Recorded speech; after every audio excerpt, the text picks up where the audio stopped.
વિદ્યાર્થી મિત્રો આપણે આજે ગિનતી શીખીશું બરાબર ગુજરાતીમાં તમે લખો છો તો કે એક છે ને કેવી રીતના લખાય એ રીતના આપણે હિન્દીમાં જોશું કે કેવી રીતના લખશું આપણે હિન્દી અને ગુજરાતી બંને લખશું જેથી તમને ખબર પડે કે કેવી રીતના લખાય તો ચલો પહેલા 1 થી ચાલુ કરીએ તો જો અહીંયા આને શું કેમ લખાય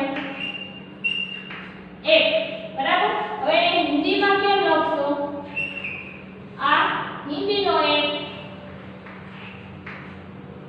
એક બરાબર હવે શું આવે 2 તો કે 2 કેમ લખાય બને એક માત્ર 2 તો હવે હિન્દીમાં શું બચે 2 ને 2 પછી શું આવે 3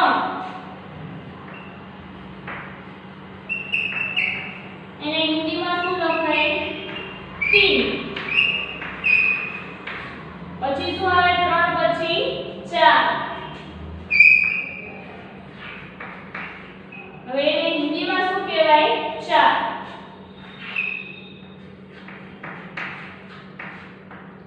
પછી આવશે 5 હિન્દીમાં એને શું વચાય 5 જ વચાય પણ ખાલી આંકડામાં જ ફેર પડશે પછી આવે 6 હિન્દીમાં કેમ લખાય 6 કરી પાછળ 2 મીંડા પછી આવશે 7 હિન્દીમાં કેમ લખાય 7 અમુક જ એવા શબ્દ છે જેમાં ફેરફાર થશે પછી આવશે 8 તો એને હિન્દીમાં કેમ લખાય 8 જ લખાય ખાલી અક્ષર જ ફેરફાર થશે પછી આવે 9 હિન્દીમાં શું લખાય 9 પછી આવે 10 તો હિન્દીમાં કેમ લખાય 10 તો આ આપણે જોયું ગુજરાતી અને એની સામે એનું હિન્દી વિદ્યાર્થી મિત્રો આપણે 1 થી 10 ની ગિનતી જોઈ ગુજરાતી અને હિન્દીમાં હવે આપણે જોશું 11 થી 20 તો ચલો પહેલા આપણે લખશું ગુજરાતી તો કે 2 એકડા શું થાય 11 તો હવે એને હિન્દીમાં કેમ લખશું તો કે આવી રીતના હિન્દીના 2 એકડા અને કેમ લખાય 11 તો 11 ગુજરાતીમાં છે જ્યારે 11 છે ઈ શેમાં છે હિન્દીમાં હવે 11 પછી શું આવશે 12 તો 12 છે એને હિન્દીમાં કેમ લખાય તો કે 12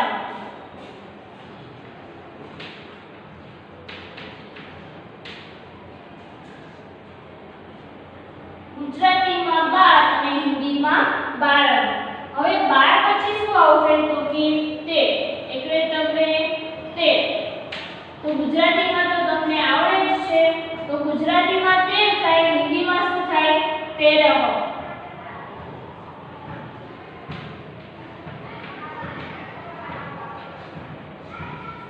13 તો 13 પછી આવશે 13 પછી શું આવે 14 એને હિન્દીમાં શું કહેવાય 14 ને તો કે 14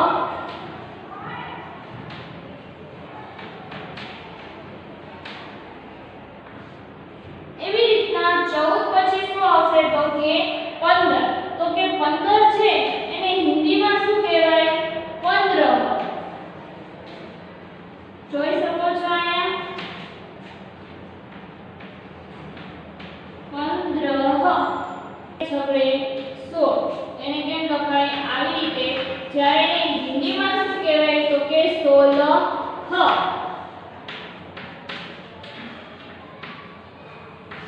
16 પછી શું આવે 17 તો 17 ને હિન્દીમાં શું કહેવાય 17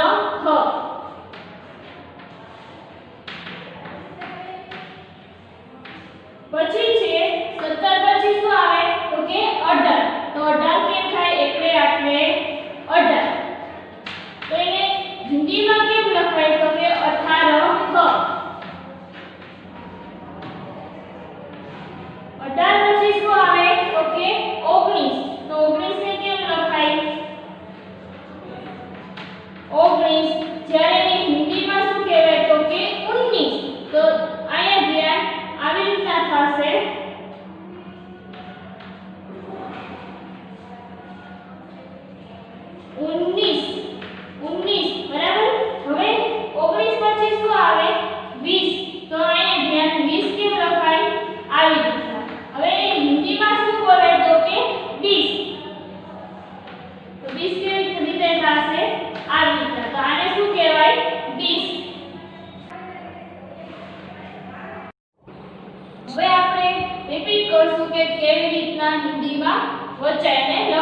તો કે આ શું છે ગુજરાતીમાં 11 તો એને શું વચાય 11.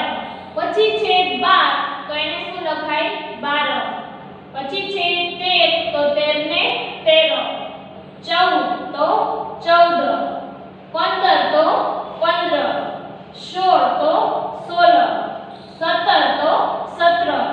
18 તો 18. 19 તો 19 અને 20 તો 20. હવે આપણે પહેલા જોઈ 1 થી 10 ની લાઈન, 11 થી 20 ની લાઈન અને હવે આપણે જોશું 21 થી 30 ની લાઈન.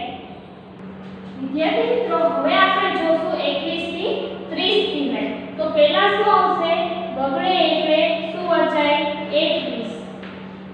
તો હવે 21 છે એને હિન્દીમાં કેમ લખશું આપણે તો કે 21.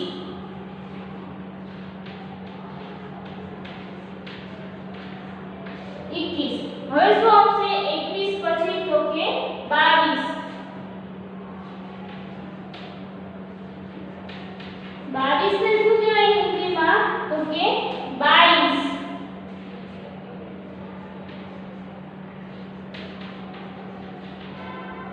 22 માથે છે એ રેફ આવશે. 22 પછી શું આવશે તો કે 23. હવે 23 છે એને હિન્દીમાં તમે કેવી રીતે લખશો તો કે 23.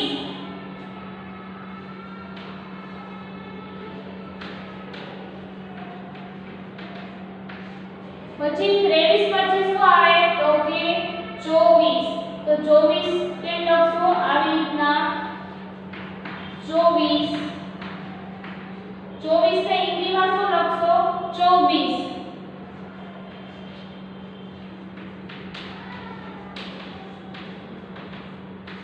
પછી આવશે 25. તો 25 ને કેમ લખશો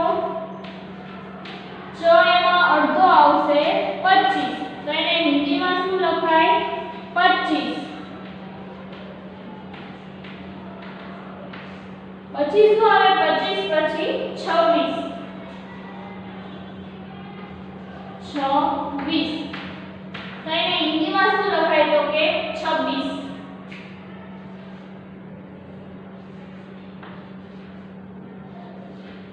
એમાં બ છે એ એક અડધો આવશે અને બીજો આખો. પછી શું આવે 26 પછી 27.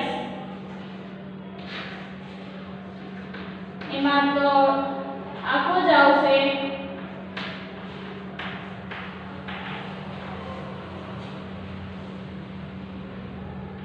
અને હિન્દીમાં શું કરશે 27.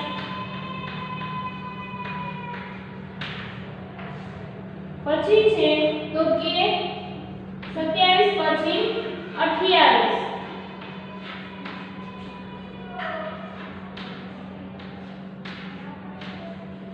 તો 28 છે એને હિન્દીમાં કેમ લખશો 28. તો કે અ ટ દ અને 28. એમાં ઈ ઉપર રેફ આવશે. પછી અહીંયા આવશે 29. 29 ને હિન્દીમાં શું કહેવાય તો કે 29.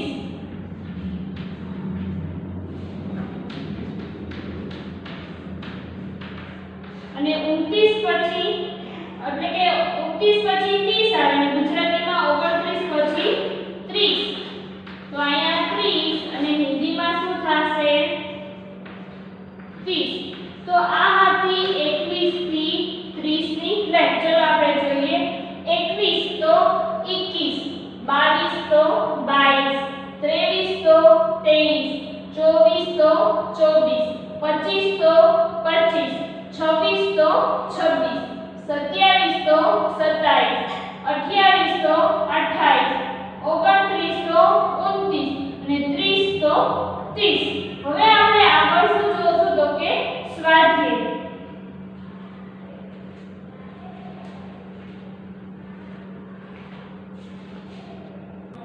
ચલો વિદ્યાર્થી મિત્રો આપણે સ્વાધ્યાયમાં જોશું હિન્દી અંક સામે ગુજરાતી અંક લખો. ગુજરાતી અંક તો તમને આવડે જ છે.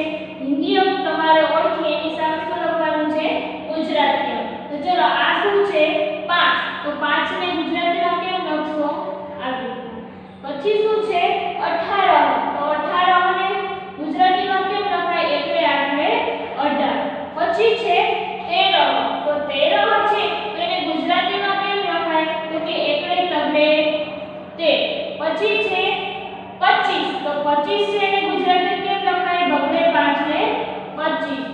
પછી છે 10 તો 10 કેમ થશે એકડે મીંડે 10 પછી છે 17 તો કે 17 ને કેવી રીતના લખાય એકડે સાતરે 17 11 એટલે ગુજરાતીમાં શું થાય 11 એટલે કે 2 એકડા 11 બગડે એટલે 21 થાય હિન્દીમાં છે એટલે શું બચાય 21 તો કેમ થાય 21 એટલે 21 ચલો ફરીથી જોઈએ 5 તો ગુજરાતીમાં કેમ લખાય આવી રીતના અને હિન્દીમાં વજાય 18 તો આને ગુજરાતીમાં શું કહેવાય 18 તો કે 18 કેવી રીતે થાય એકડે આપણે 18 પછી છે 13 એટલે શું થાય ગુજરાતીમાં 13 તો 13 તો બધા લખતા આવડે જ છે એટલે તમને 13 પછી છે 25 તો 25 કેમ લખાય બગડે પાંચડે 25 પછી છે 10 તો ગુજરાતીમાં થાય એકડે મીંડે 10 આ છે 17 તો 17 છે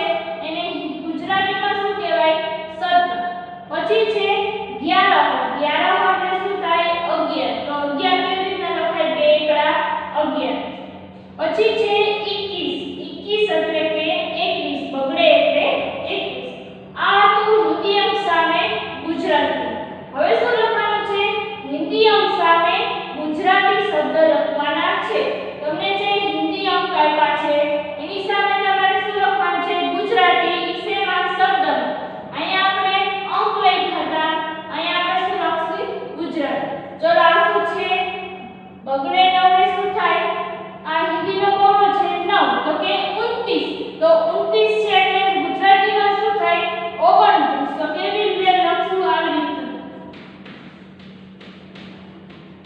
29 પછી છે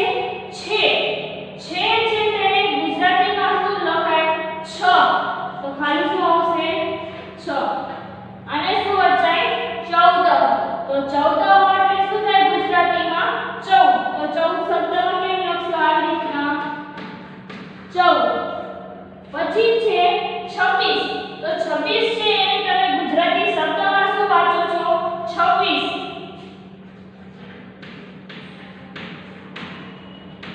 પછી છે 22 તો 22 ને તમે ગુજરાતીમાં શું બોલો છો તો કે 22 તો અહીંયા શું લખશું આપણે 22 તો આ આપણે જોયું હિન્દી અંક સામે ગુજરાતી શબ્દ અને આ શું હતું હિન્દી અંક સામે ગુજરાતી અંક વિદ્યાર્થી મિત્રો આપણે 1 થી 30 ની ગણતરી શીખ્યા ગુજરાતી અને હિન્દીમાં આપણે જોયું તો તમને સરળતાથી યાદ રહી ગયું હશે કે હિન્દી ગણતરી કેવી રીતના લખાય તો હવે તમારે હોમવર્કમાં શું કરવાનું છે હિન્દી ગણતરી છે પહેલા આપણે 1 થી 10 જ બાકી કરશું બરાબર ને તો 1 થી 10 ની જે ગણતરી છે અંક અને શબ્દ બંનેમાં લખવાનું છે કેટલી વાર છે 2 વાર